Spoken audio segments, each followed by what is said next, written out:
back to Georgia High School Sports Daily, powered by IBEW Local 613. From the Breda Pest Management Sports Desk, I'm your host, Landon Knight, alongside Craig Sager. And Craig, we have a wonderful show ahead of us today. We're going to have the opportunity to hear from the Grayson head coach, Santavius Bryant, as well as the Newton head coach, Joshua Skelton. And just as a reminder, that is our game of the week this upcoming Friday night at 8 p.m. Grayson versus Newton. That game will be hosted at Grayson in Loganville. We are greatly looking forward to covering that game. There's a lot to look forward to, a lot of players to watch. But for now, let's jump into our fast break headlines. Our first headline is Lovett's football coach Mike Muschamp has become the 69th coach in the state to reach 200 wins. Coach Muschamp reached this milestone following the Lovett Lions win over KIPP Atlanta, where they won 10-7.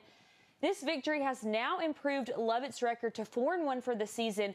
And as we mentioned, he is only the 69th coach to win 200 games in Georgia, according to the Georgia High School Football Historians Association.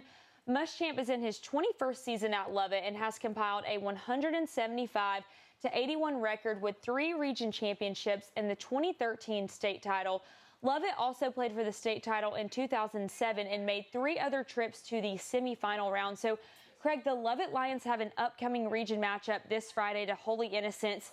Both of these teams are going into this matchup 4-1. How do you see this game playing out? Well, this is going to be a tough matchup. I think Holy Innocents is one of the better teams in the private classification. I have both of them ranked. I think it'll be a pretty even matchup. But I just want to talk about how impressive this milestone is and what people should appreciate about it.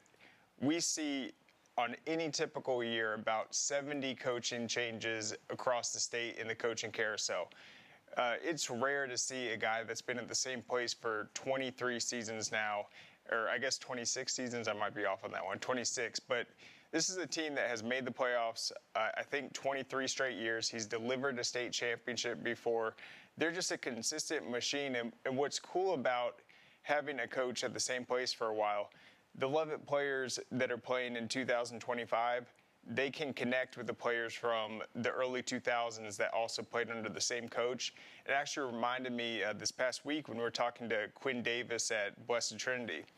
Ed Dudley's his head coach. Trip Allen's his offensive coordinator. That was the same exact situation I had at Walton High School 20 years ago with Coach Dudley as my head coach, Trip Allen as my offensive coordinator, both playing receiver. So it's really special to have a coach that has been in the same place that long.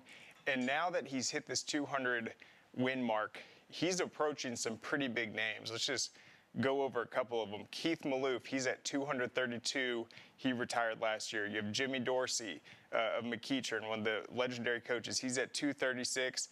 Jerry Romberg retired this last year from Westminster, 239. You got Ed Dudley, 237, still coaching, obviously, and then the great Hal Lamb at Calhoun, 237. So he's moving up this chart, but I think it's just cool to see a coach that's been in the same place and being able to build that tradition. Moving on to headline 2, Creekside women's basketball has received their state championship rings. So last season, they went 32-0. They had some incredible performances. They defeated the ML King Lions 103-5 and Centennial 77-4. Cynthia Dennis was averaging 20 points per game, and they were the only undefeated team in Georgia, boys or girls, in the 24 to 2025 season. So, Craig, with Cynthia Davis and other young talent returning, she's only a sophomore. Is Creekside set to build a dynasty over these next few years? I really think so. Coach Ellis, when we had her on the show, she was just, I felt like she was the most confident coach we had, even though you could feel the pressure and just how much this opportunity meant to just Creekside as a school. There was so much pressure on them, but they were able to defeat the defending champs, Maynard Jackson, in the championship, and they showed that they can win in a variety of ways.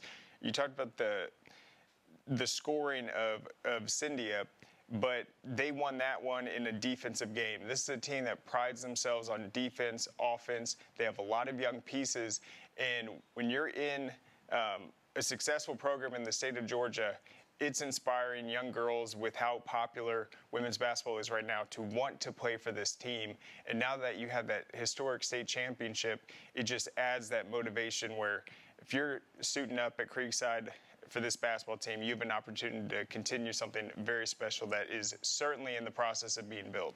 Yeah, and this program, actually, they were able to document this wonderful season, which I thought was so special. You can check that out on YouTube. They actually have a 45-minute documentary where they were able to just capture some of the memories of this season. I think that's going to be truly special to look back on in the future.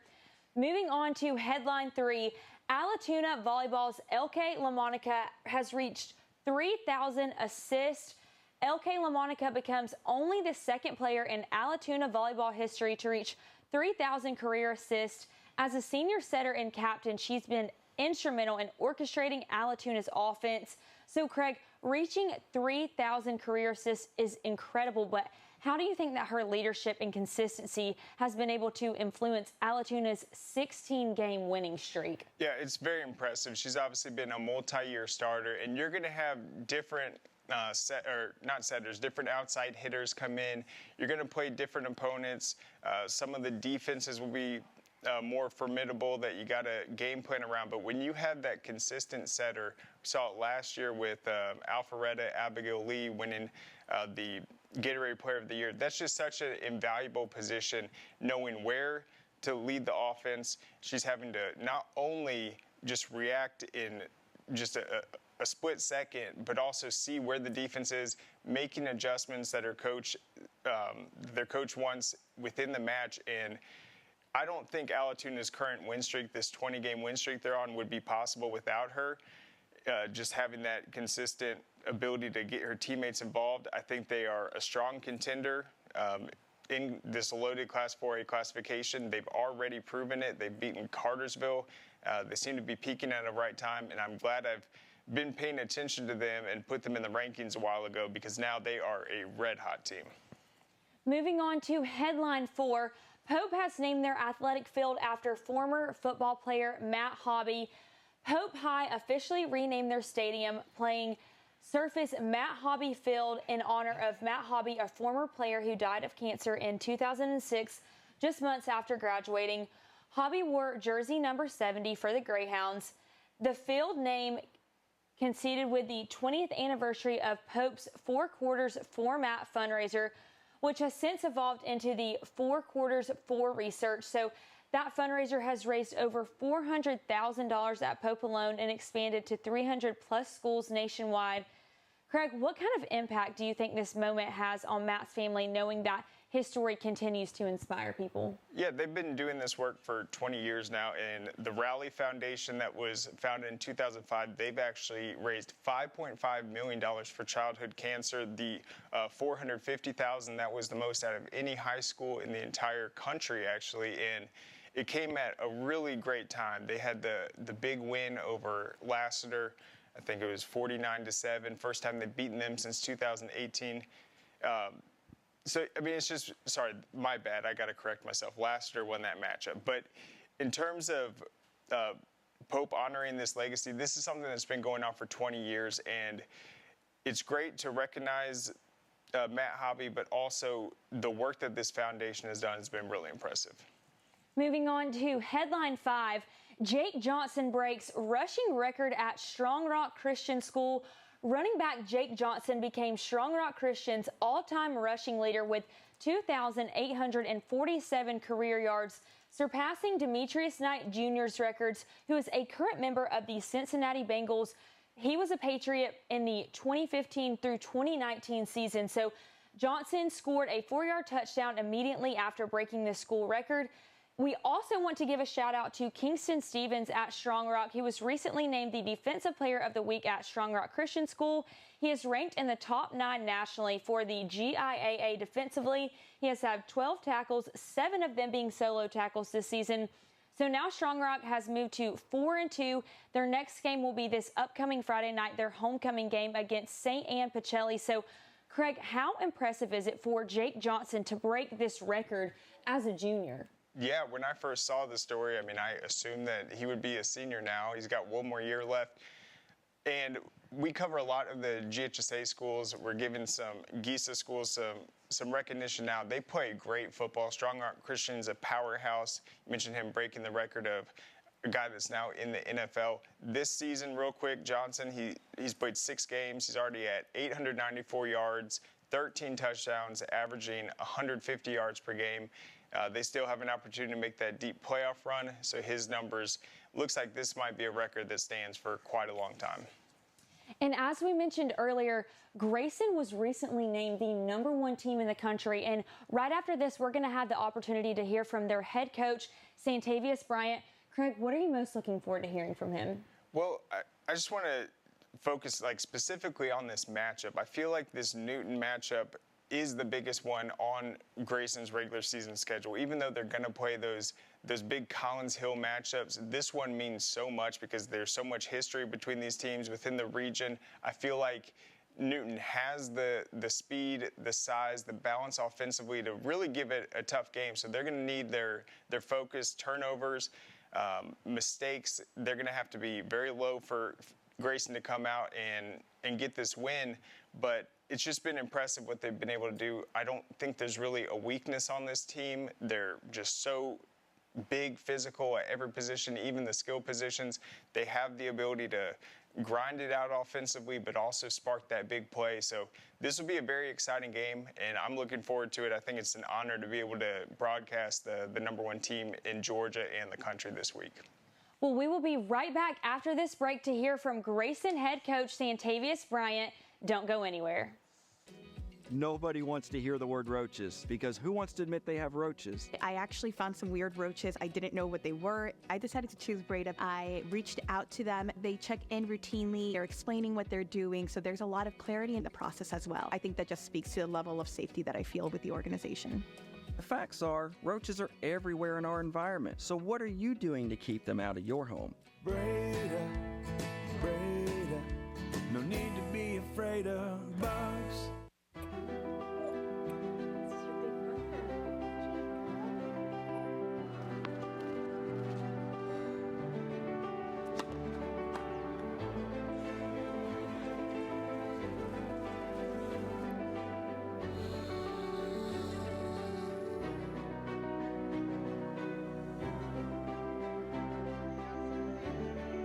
For a healthier future together, look to Northside Hospital.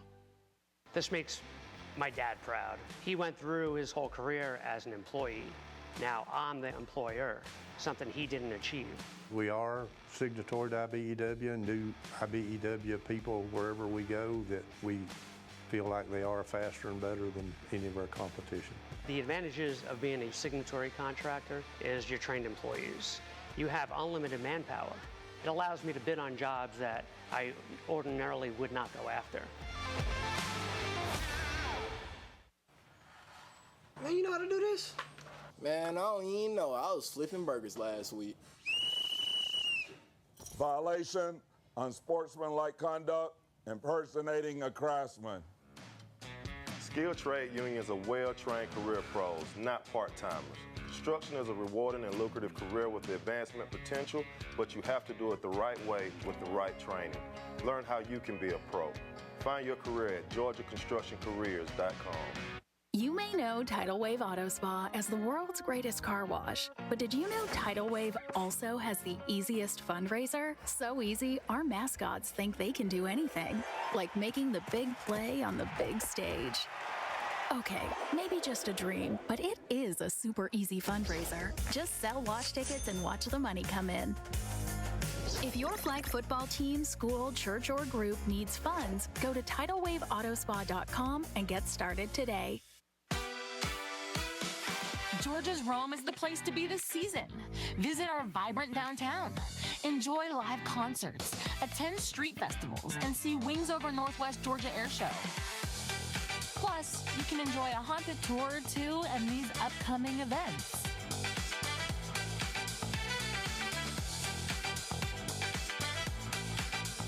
Make your weekend getaway one to remember. Plan your fun now at romegeorgia.org. Georgia High School Sports Daily is brought to you by the International Brotherhood of Electrical Workers, Local 613. Electrify your career. And by Breda Pest Management. They handle bugs and critters. Welcome back to Georgia High School Sports Daily. We are at the Breda Pest Management Sports Desk, and now we will hear from Grayson head coach, Coach Santavius. Bryant, thank you so much for joining us today. So, Coach, your team is experiencing so much success. They were recently named the #1 team in the country. Just talk to us about the energy within your players right now. It's something that's definitely energizing. I think that our kids right now are doing a really good job, not really feeding into all of that, not really worrying about that. That's not something I'm hearing in our building right now. Again, our focus right now is still being able to go out and, be able to put our best foot forward, be able to perfect our process, and be able to continue to get better. So right now we're still chasing and we still got goals we want to accomplish. Everything that we're accomplishing along the way is great. But at the end of the day, that's still not our end goal. And so, Coach, Travis Burgess is out for the season after an ACL tear, but Deuce Smith has stepped up to this role. Just talk to us about what you've seen from him this season. Deuce has done a great job. I'll be honest with that kid. He's grown up through our rec program, and he's been a winner all his life through our rec program. So, him coming in and him getting this opportunity is something that's huge for us. It's huge for our community because it did allow somebody that was in our program working hard every day to be able to get an opportunity that they traditionally wouldn't have. Obviously, we hate the things that happen to Travis and our program. We're 100% behind him, and we wish him much success as he goes on to North Carolina. But in the moment right now, Deuce is taking full advantage of his opportunities. He's leading our football team, and he's going to bring us much success. And then what's been something you've noticed about Deuce just as he's gotten some game experience under his belt that has impressed you? One of the most impressive things was, I'll be honest, I was actually very proud that his first start was against Thompson, a great program out of Alabama, because, again, I wanted him to go in and kind of face that fire, see what it's like to be on a big stage, see what it's like to play against a nationally ranked opponent, and to be able to also get his nervousness out, whatever mistakes there was going to come with it, get those out on a really big stage, because I believe it's one of the biggest stages that he'll play on all year. So being able to, watch him go out there and go through that, he had a 99-yard drive to be able to send that game in overtime. That's something that's very rare out of, a high school quarterback, period, let alone a kid in his first start. So we're seeing a bunch of maturity. We're also seeing a bunch of growth each week, and we expect to continue to get better. And then just real quick about Tyler Atkinson. He's a guy that I feel like wants to be out there on the field. He was, I guess, kind of eased into the lineup this year, dealing with an injury. How'd you guys go into the decision to kind of rest him and make sure that he was really ready to go when he came back? The biggest thing for me, man, is my kids' future. I care about them on a long-term basis. I care about them and their future. Again, they coming in. I ask them to do a bunch of things that are abnormal in our program. I ask them to do some things, and they never complain, and they get it done. So, again, the least that I can do as a coach is truly care about my kids and make sure that, we're not sacrificing their long-term success for a few short-term goals that we have as a program. So, again, I just wanted to make sure that he was, where he needed to be, and that we didn't do anything to affect his future that he's worked so hard to earn. So that was kind of how that decision went in. And, again, we kind of played it by, ear going back and forth with him. And he feels great right now. He's rolling. Then, Coach, I wanted to ask you about your offensive line. There's so much talent on this offensive line, but it's really the forgotten part of this team. And it's, I think, especially with the transition to Deuce, I think y'all really leaned on them. Just talk to me about that group. Our offensive linemen, they're a really good group. Again, one that doesn't get a bunch of credit. Again, we knew kind of going into last year, we developed our identity as a program and really kind of found our stride towards the end of the year. And, we leaned on our offensive line to do that. Going into this season, one of the biggest things that we had as a mindset as a program is that our offensive line could actually be better this year than it was last year. So, again, we did have some kids that got some experience last year on that state championship run, which has now allowed them to step into starting roles or step into roles where they're playing a bunch of minutes. And one of the things that stands out most to me is that our OC and our offensive line guys, they're playing a bunch of guys and doing a really good job getting a bunch of guys rotation. We're able to stay fresh, which allows us to be able to finish tough games down the stretch. And then, Coach, your school was recently named a Patrick Mahomes sponsor. Can you just talk to us a little bit about what this means? And this is huge. Us being one of 15 schools in the country, to be, sponsored by Patrick Mahomes, things that Adidas is doing to grow the brand and to help make sure that we stay on a national scale is tremendous. Again, the biggest reason why, again, I'm thankful for it and why we enjoy it so much is, again, the work that our kids put in. Again, they come here every day and they work hard, right? They do everything that we ask them to do. They're doing the things right on and off the field. So, again, we want our guys to be able to have the very best. We want them to be rewarded for the things that they're doing. We want them to be able to receive that recognition. So, again, when doing something like this, when you get, brought into a scale like that, again, it's just a reward for our kids to say, hey, here's why you work so hard. Here's why you do these things. Hey, now you're getting the fruits of your labor. Then, Coach, I wanted to ask about y'all's defensive line. It feels like they've grown a lot since the beginning of the season. Y'all lost 3 Power 5 starters from last season, but y'all are still just as dominant on that front. Talk to me about that. Yes, I'll say this, the guys that we lost that went to go play, football, college football last year, one thing that they did a really good job was, and something that we put on their shoulders last year, was to make sure that the dominance up front did not leave once they graduated. So they were all tasked with making sure that they grew up young guys that were already in the program that played behind them to make sure when they left that those guys would be able to step in and play. So, again, that group up front, man, we're really proud of them. A lot of those guys are actually all of them are stepping in their first-year starters. So those guys were able to gain success last year by, in a rotational type deal. We play a bunch of guys up front, defensive line-wise.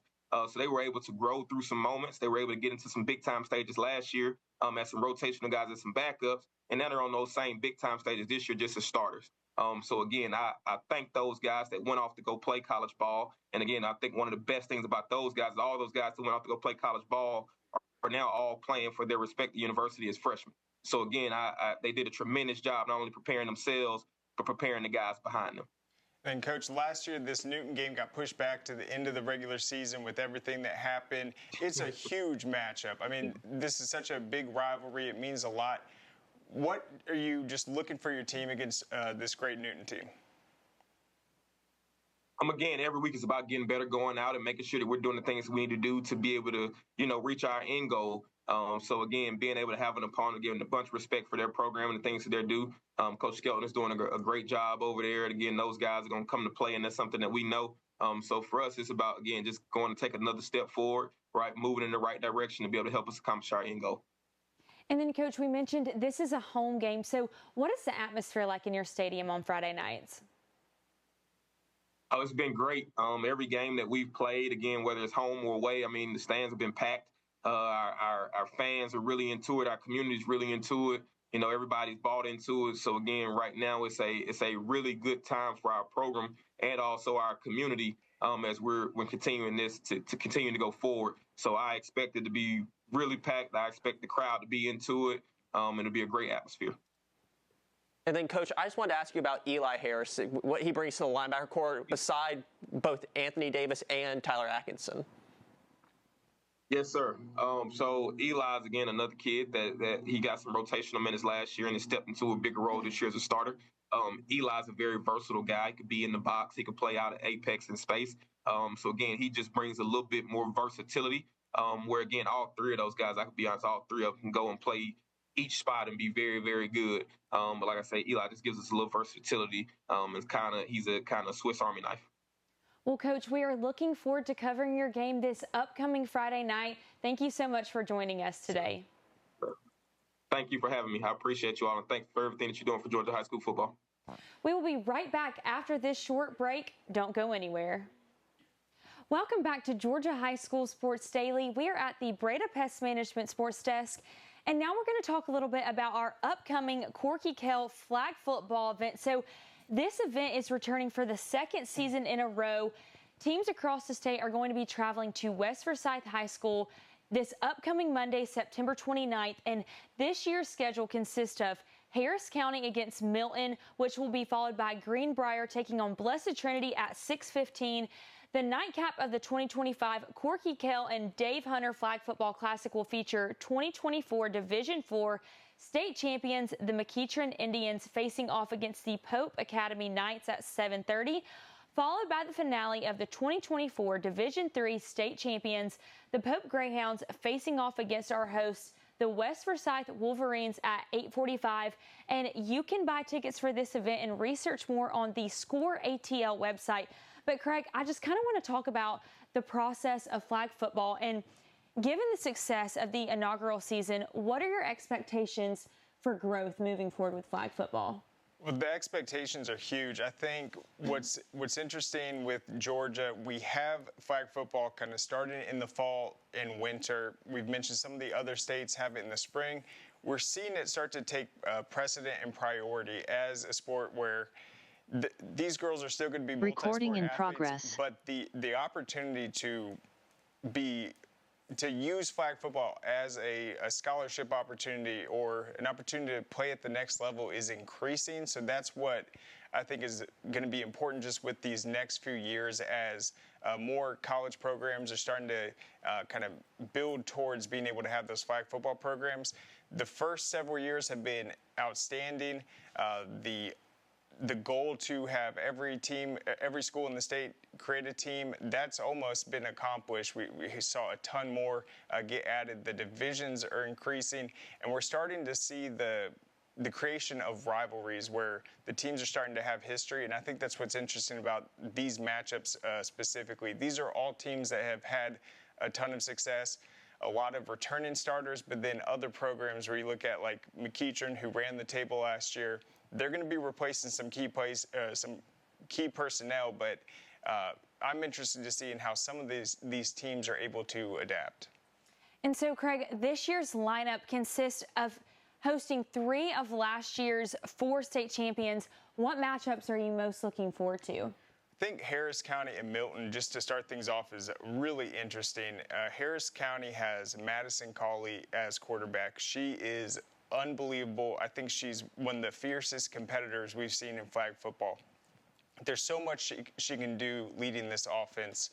We saw her do it throughout last season. She was a finalist for Mrs. Georgia football. I think she might even be a favorite this year. So last year, her stats, she threw for 3,615 yards, 58 touchdowns, and then she was also the team's leading rusher, 1,222 yards and 18 touchdowns. She's fast enough where on any given play, she can evade the pass rush, buy herself more time. She has a strong arm, and she has the ability to make defenders miss, to spin out of flagpoles, and she understands the situation of the game very well. The down and distance, she's not going to want to take a sack, and Milton's really going to have to game plan for it. And I think that's a good opportunity for Milton facing just such a dynamic dual threat quarterback week 1. I think with Milton, you have Elena Calhoun. She was one of the best receivers in the entire state last year. She had 111 receptions, 1,600 receiving yards, and 26 touchdowns. Milton's a team that loves to use the height advantage at the receiver position. So I think with this game, you have 2 very capable passing attacks, but with Harris County, you have a quarterback in Madison Cawley that is able, if you're focused on playing safe defensively and using that extra defender in the secondary, she can make you pay on the ground. And Craig, we touched on McEachern. Clearly, they have a very dominant program as well. What is it going to take for a team to be able to stop them? Well, I thought in the flag football 7-on-7 we had at West Forsyth, they still looked like the best team, but they're still kind of figuring things out. What McEachern does very well, they use their center extremely well. So in flag football, you're able to use the center to kind of run out in the flats and have that check down route. And that was a huge part of the game planning for Coach Bergdorf, who ended up winning Coach of the Year last season. We've talked to a lot of flag football coaches. They are all impressed with what this McEachern staff's been doing. They were kind of mentored by the Life University flag football program on the different looks. They go to a lot of coaching clinics, and I think entering this season, this is a McEachern team that was number 6 in the country nationally in the flag football rankings. There's a lot of expectations, but the the athletics at McEachern, with how good their basketball program is, track and field, they're going to have a lot of speed. It's just about learning the different play calls and understanding the game, but they have a coaching staff that's going to be well prepared. I think as the season goes on, we'll see them start to open up the playbook a little bit. And then, Craig, what are your thoughts and where do you see flag football going at the college level? Well, I think it's just going to be an opportunity for scholarships, and we've seen the growth of other sports with girls lacrosse, a sport that was typically up the East Coast, those Massachusetts, New York, Pennsylvania, a lot of those states had college programs, but we're starting to see more in the South. And it's actually an interesting stat with how much talent is here. One of the few colleges that has a girls lacrosse team was Mercer, but they were getting a lot of the talent still from up north. I think as these programs grow with flag football, we're going to be sending a lot of our athletes from the state of Georgia throughout the country, and I think that's what Georgia's been trying to accomplish, is being at the forefront of this explosion of growth, and then these girls will be the ones that really start to populate the colleges, similar to what we see with boys football, that obviously each year sends over 1,000 players to the next level. And clearly, Craig, flag football is new to high school, so just talk to us about how you've seen it grow in the past couple of years. Well, I think what's interesting is the strategies of the different teams and what they want to be like offensively. You're going to see teams like Lithia Springs that were really run-oriented, and I mean that takes a team that has a lot of speed. If you have a quarterback that can air it out, you're going to take advantage of that. It's about pulling different girls from different sports, getting them to come out and get them excited. But there's no doubt the excitement's there. Girls want to participate in this. They want to go out there, form these memories. It's just very popular. I think the matchups will be incredible. I look at a team like Greenbrier. This is a team that lost their opener last year in this event, then ran the table, won the state title. And I think anyone following flag football this season, you're going to get an opportunity to see all the storylines get started from the beginning. I think that's what's so key when you're providing coverage for a sports season, just to be there from the start. I feel like that's one of the weaknesses that has been there with basketball, because football's still going on. Sometimes we miss the first couple weeks of the season, but now with the Corky Flag event, we're able to, from week one, provide that coverage. Stay tuned after this break to hear from Newton head football coach Joshua Skelton. Customer service is everything in our industry, and one thing our clients love is when they call Breda, they get a live representative. At Breda, you get the attention you need and deserve right when you call in. Your appointment gets scheduled right then and there, and you get a specific time, no window of arrival. Our staff are your neighbors. They know what's going on in your community, and they're invested in doing it better. Breda, Breda, no need to be afraid of bugs. Dang, where you get this car? You need to join the union. The union? Absolutely. You can get 10 of these. Union construction workers earn the highest wages with the best benefits and the most protection in the construction industry. Find your career in construction. Go to GeorgiaConstructionCareers.com and start your future today.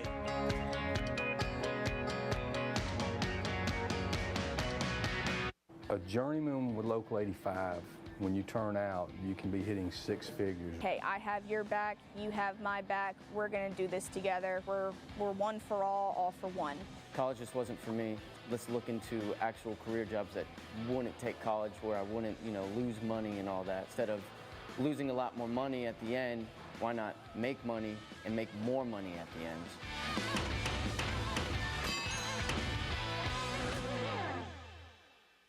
You may know Tidal Wave Auto Spa as the world's greatest car wash, but did you know Tidal Wave also has the easiest fundraiser? So easy, our mascots think they can do anything, like making the big play on the big stage. Okay, maybe just a dream, but it is a super easy fundraiser. Just sell wash tickets and watch the money come in. If your flag football team, school, church, or group needs funds, go to TidalWaveAutoSpa.com and get started today. What happens after you graduate? Will you go to the next level? Will people have your back in the heat of battle? Will you still train like a champion in the pursuit of greatness?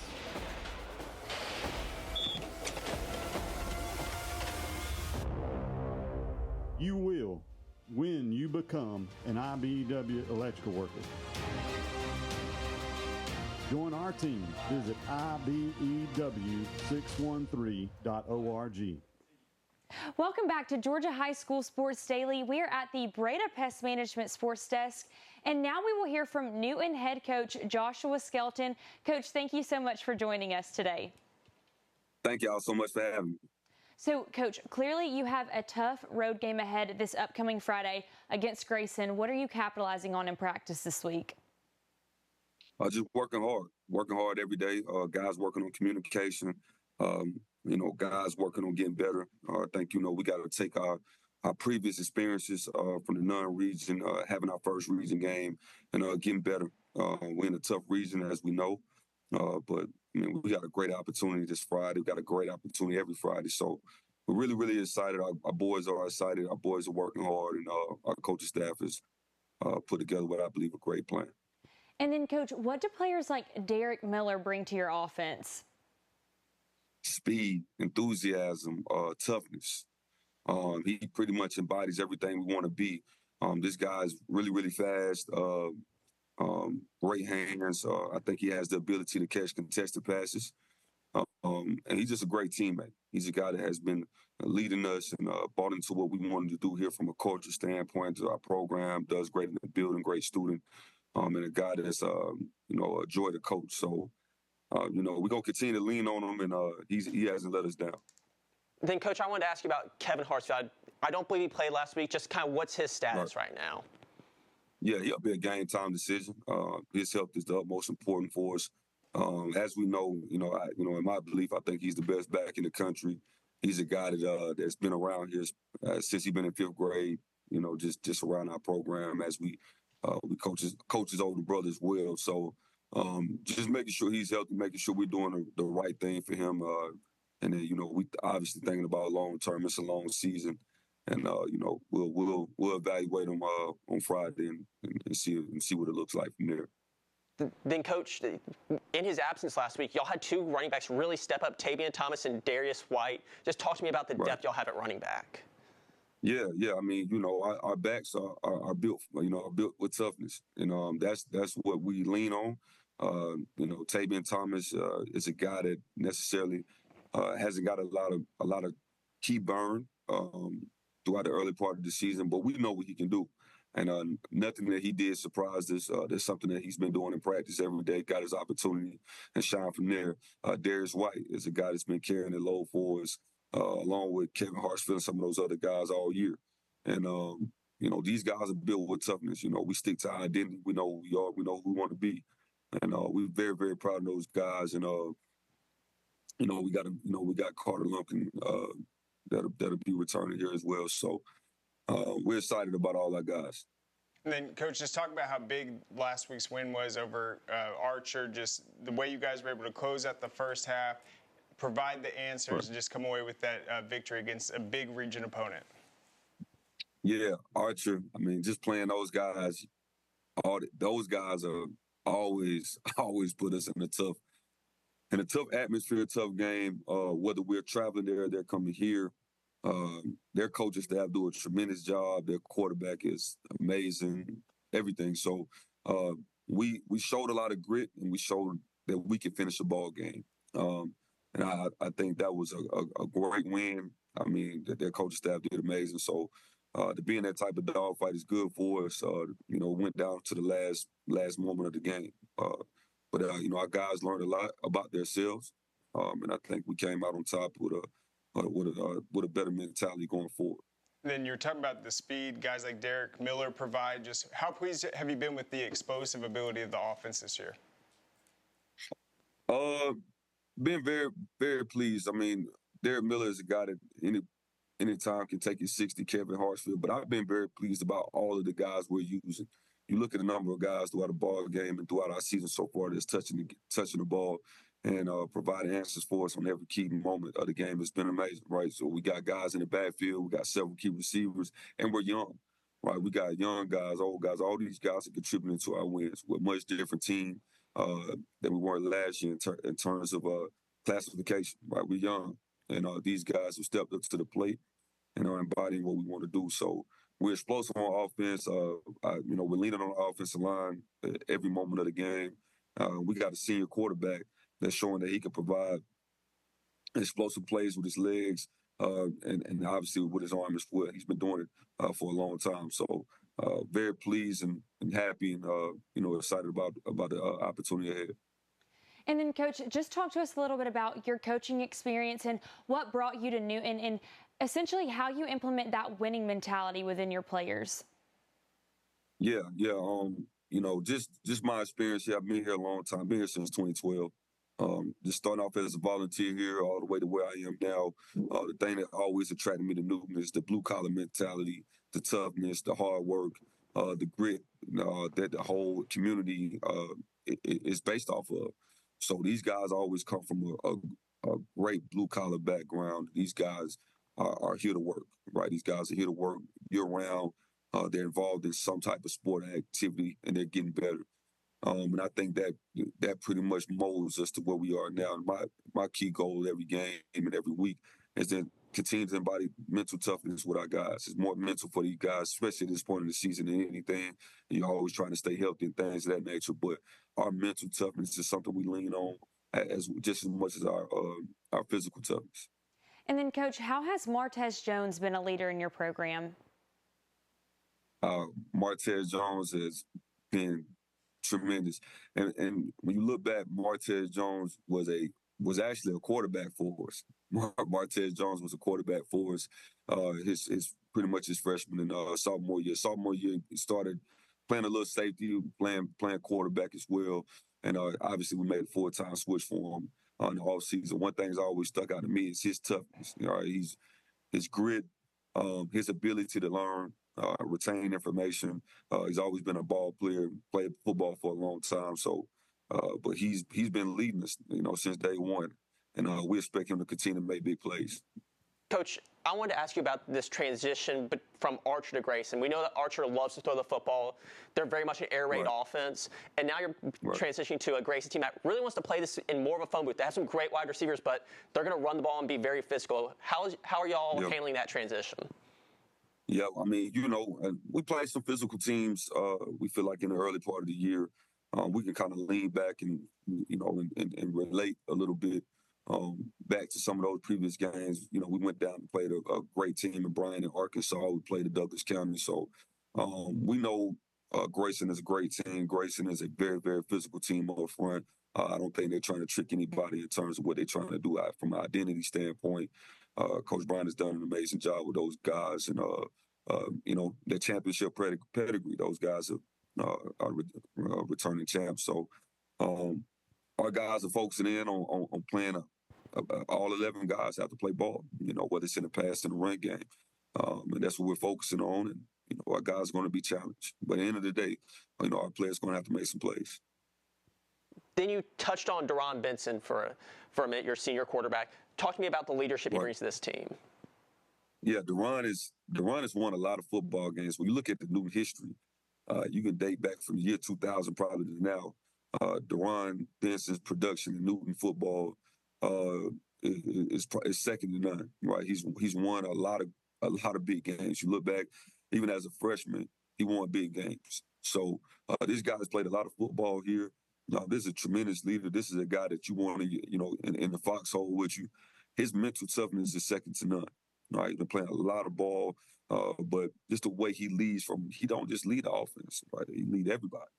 If you're a DB, he leads you too. You know what I mean? And when he speaks in our room, everybody silences and listens. And his resume is very long. He's won some big games.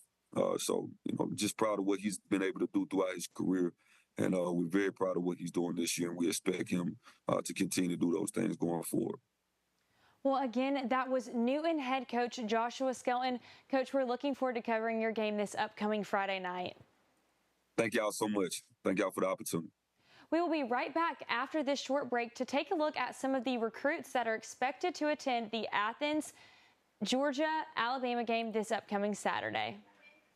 Welcome back to Georgia High School Sports Daily. We're at the Breda Pest Management Sports Desk, and now we're going to take a look at some of the recruits who are expected to be in Athens this upcoming weekend for the Alabama versus UGA game. And guys, I don't know about y'all, but Christmas is coming early. I am so excited for this game. I am looking forward to it all week. So it'll be a night kickoff. It's a 7:30 kick on Saturday night. I know the stadium is going to be absolutely electric. I'm sure people are going to be traveling from very far distances to come see this game in person. So the recruiting section is actually sold out, which is incredible. There's going to be a lot of great recruits there with a lot of family members. So let's take a look at this list, guys, and just break it down and talk us through some of these recruits.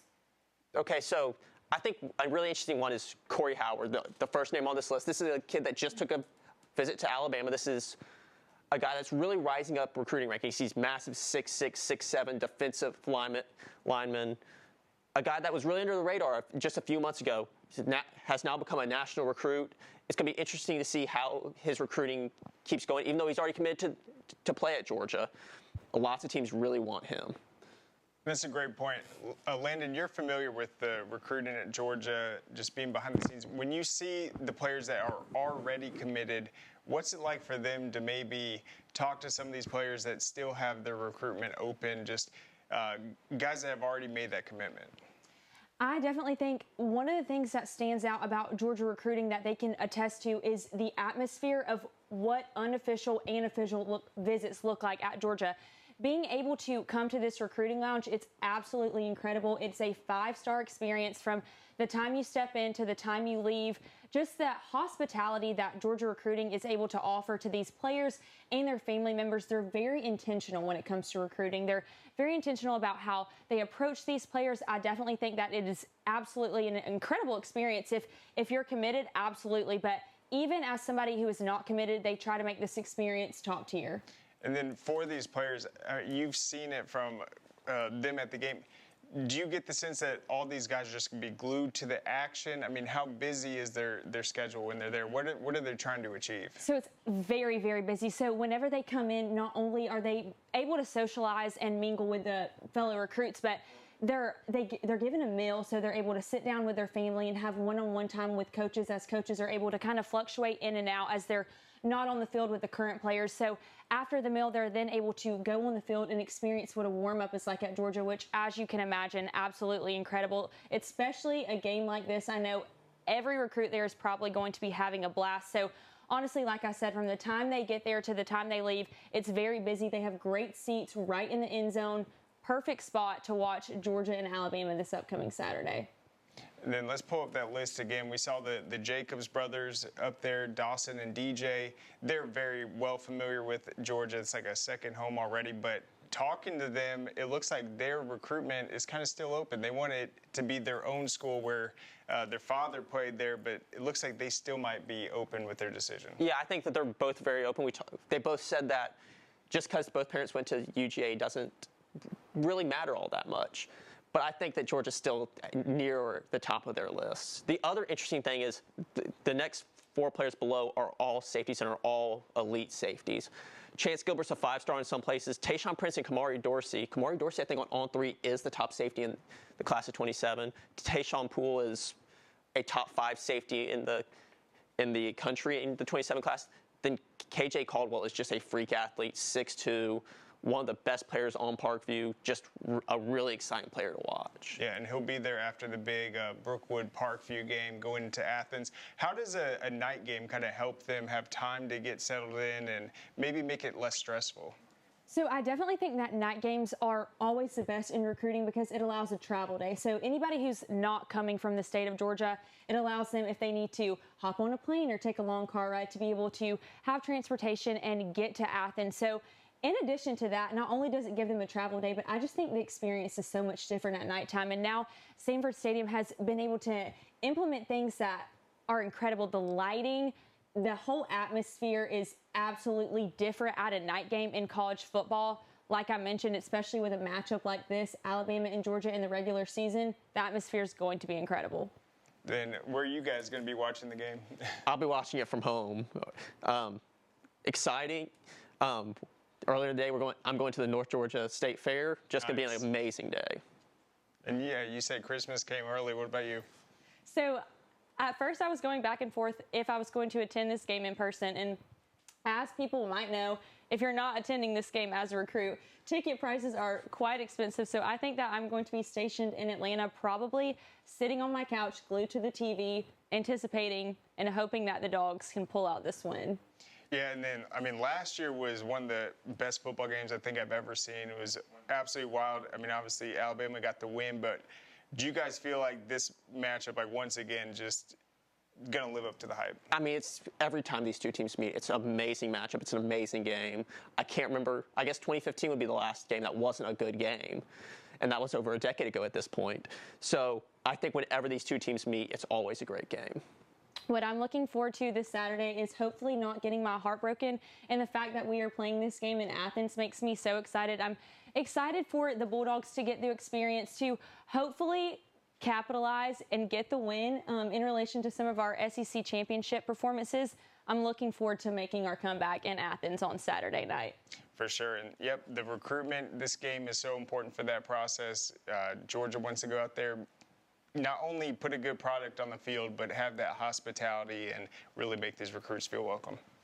Join us back here tomorrow for more Georgia High School Sports Daily. Thank you for tuning in. We saw some squirrels were trying to get into the attic. I hear those squirrels still scampering through because I didn't go through those services initially. Our job is to go up there and figure out where they're getting in and trap and remove and get those unwanted guests out. But then the next big step is not just seal the entry point where the critter got in, but seal the entire roof line. The most common mistake is only sealing the entry point you see. Breda, Breda, no need to be afraid of bugs. Hey, is the power off on this? I don't know, just take it off. Safety violation, unsafe work conditions. In the construction trades unions, safety is our highest priority, and we train you to recognize and speak out on unsafe working conditions so that everyone arrives and goes home safely. Learn about careers in construction at georgiaconstructioncareers.com.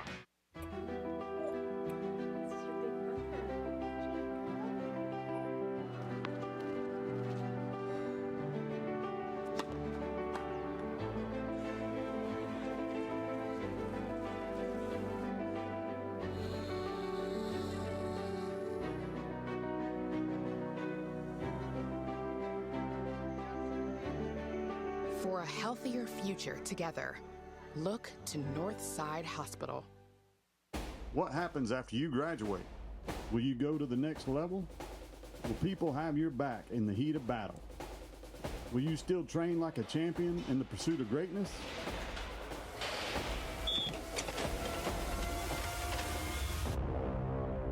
You will when you become an IBEW electrical worker. Join our team. Visit IBEW613.org.